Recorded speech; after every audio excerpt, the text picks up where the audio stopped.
kita berada dalam kandungan Allah Subhanahu wa ta'ala. Kemudian ada juga hadis yang mengatakan, man shalla subha fi jama'atin thumma qa'ada yadhkurullaha ta'ala hatta tat'a syamsu lam summa yusalli rak'ataini kanat lahu ka'ajri hajjatin wa umratin tamah. Kata Nabi, man shalla subha, barang siapa yang salat subuh fi jama'atin, dalam keadaan berjamaah, summa yadhkurullah, kemudian dia berzikir kepada Allah Subhanahu wa ta'ala, summa qa'ada yadhkurullah hatta tat'a syamsu, dia berzikir sampai matahari terbit, sampai matahari keluar. Kalau dari sini sampai waktu duha kurang lebih. Summa yusalli rak'ataini, kemudian dia salat 2 rakaat yaitu salat duha.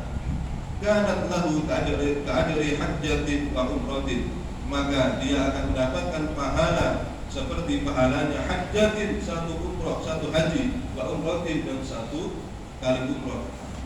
Jadi kalau kita nggak punya biaya uang, Pak, ya Bu ya, kalau kita nggak punya uang, apalagi punya uang di zaman seperti ini, ya, kita mau haji, mau umrah kayaknya susah.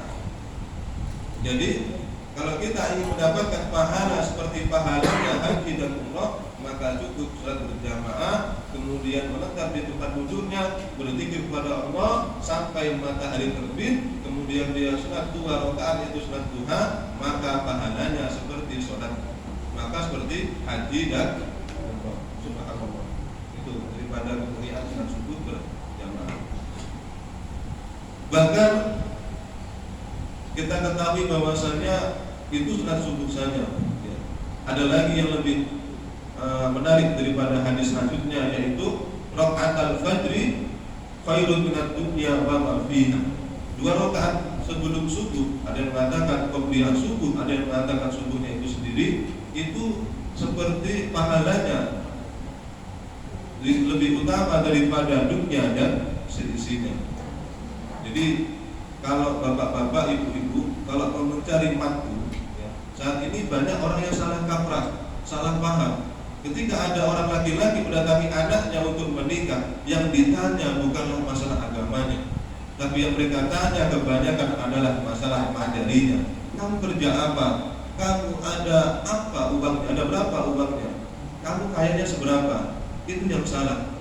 Semestinya kalau ada orang tua, ada anak laki-laki menemui anak perempuannya, maka yang ditanyakan semestinya adalah kamu sudah sholat subuh atau belum? Itu patokannya. Kalau anak tadi suka sholat subuh, berarti dia lebih kaya daripada semuanya. Kenapa? Karena dia pasti sholat yang namanya rakaatul fajri, 2 rakaat fajar, yang mana pahalanya lebih utama daripada dunia dan seisinya. Itu patokannya. Jadi kalau mau mencari mantu, maka carilah remaja-remaja yang suka istiqomah, yang suka berjamaah sholat subuh di masjid. Insya Allah hidupnya akan berkah.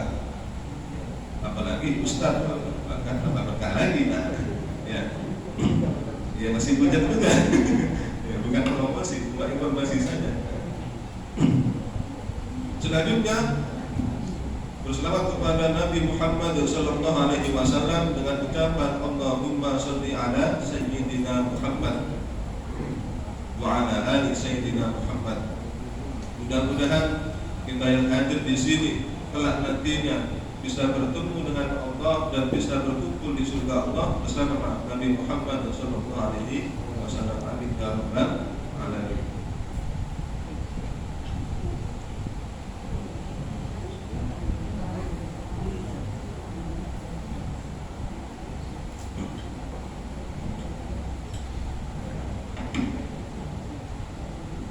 Pada pagi hari ini izinkanlah kami menyampaikan sedikit penggalan daripada kata-kata para ulama yang bersumber daripada As-Sayyid Abdullah bin Alawi Al-Haddad. Dia pernah mengatakan,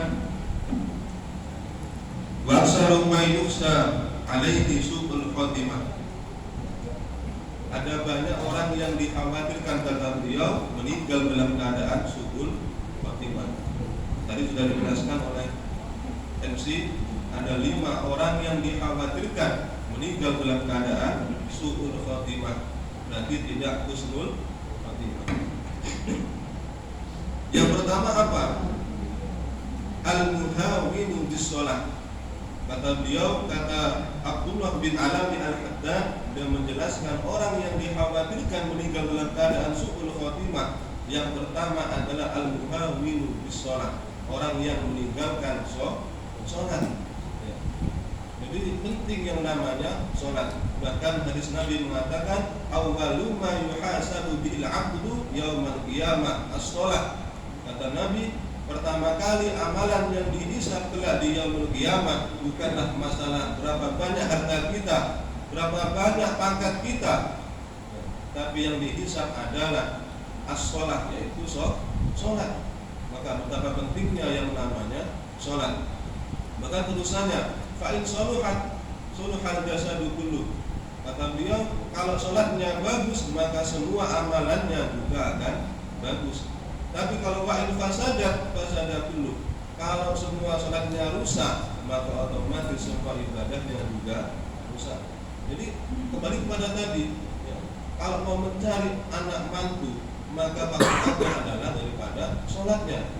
Jangan melihat materinya, jangan melihat daripada kamu kerja di mana, kamu S berapa, itu enggak penting. Yang penting adalah sholatnya. Kalau dia sholatnya bagus maka semuanya akan ikut bagus, sesuai daripada hadis tadi.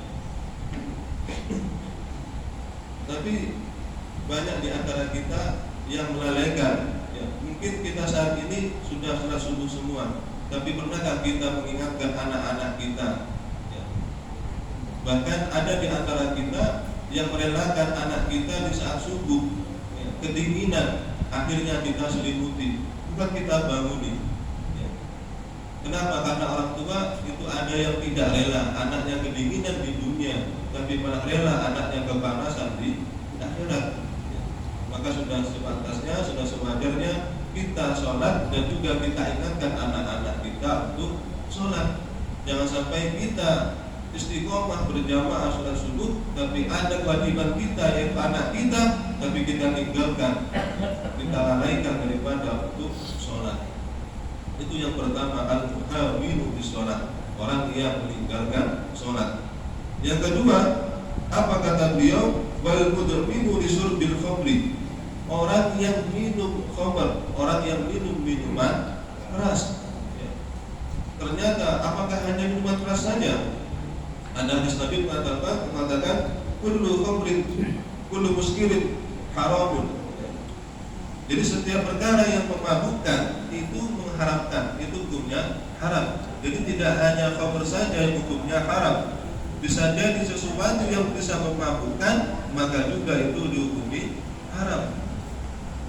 Sekarang di zaman seperti ini, anak-anak muda tidak hanya minum khamr, bahkan mereka yang awalnya minum komik, ya, yang kita gunakan untuk obat batuk, tadi sudah dibilang, ya, dengan materi yang suara agak apa tadi suaranya, ya. Itu kurang minum komik semestinya, ya. Jadi anak-anak zaman sekarang mereka itu tidak minum minuman keras, tapi minum yang semestinya untuk hal lain, tapi digunakan untuk memabukkan. Minum komik satu pak, luar biasa, mabuk itu, maka juga dihukumi haram.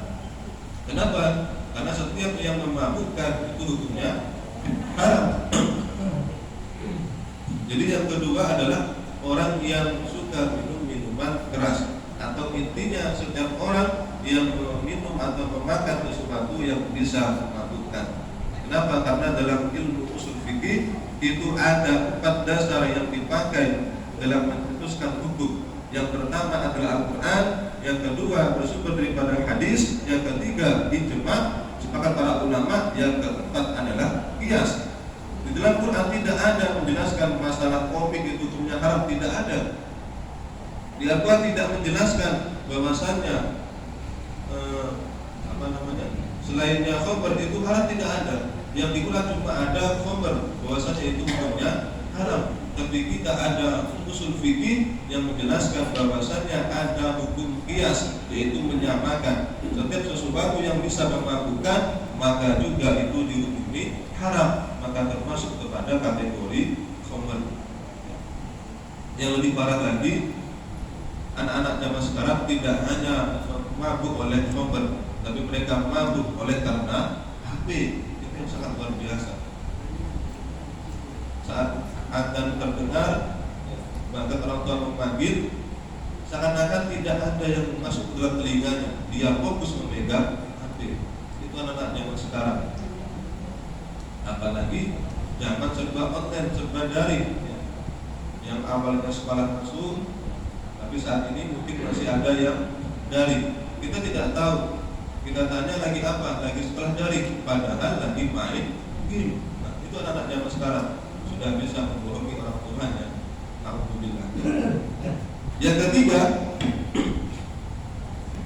wal aquli walidaini.